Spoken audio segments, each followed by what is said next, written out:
Une fois qu'ils avaient attaqué une maison avec des haches et tué les habitants, je devais récupérer l'or. Je devais aussi distinguer les maisons pour ne pas qu'ils attaquent celles des familles de terroristes.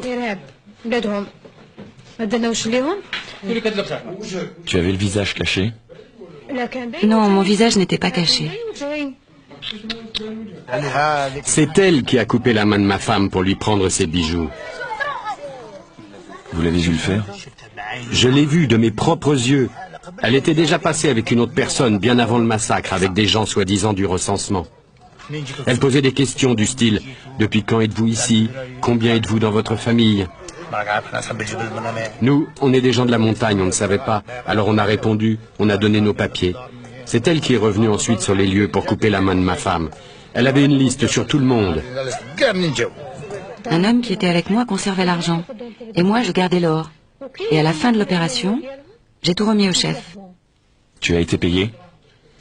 Non, ils m'ont rien donné. Je travaille gratuitement. On était par groupe. J'avais 40 terroristes avec moi. Qui te les a fournis? Le chef. Qui est ce chef? Le chef, c'était l'Azraoui. Il est de Bentala. Tout le monde le connaît. Rabah Adouari a lui aussi participé au massacre de Bentala.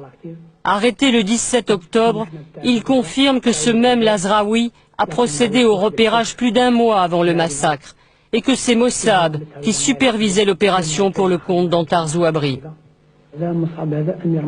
Ce Mossab est l'émir de la zone de Bougara. Il est venu avec près de 70 personnes. Ils avaient des super armes, des kalachnikovs, des mitrailleuses lourdes et des lance-roquettes.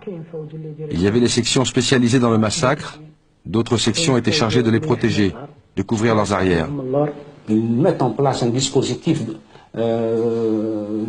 pour contenir les interventions militaires et en même temps pour essayer d'isoler le village agressé dans une sorte d'arène où tout se passe très vite.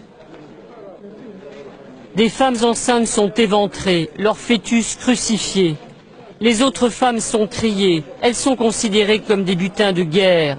Certaines sont égorgées, d'autres serviront d'esclaves sexuels dans les maquis. Bentala est un exemple d'organisation de massacre.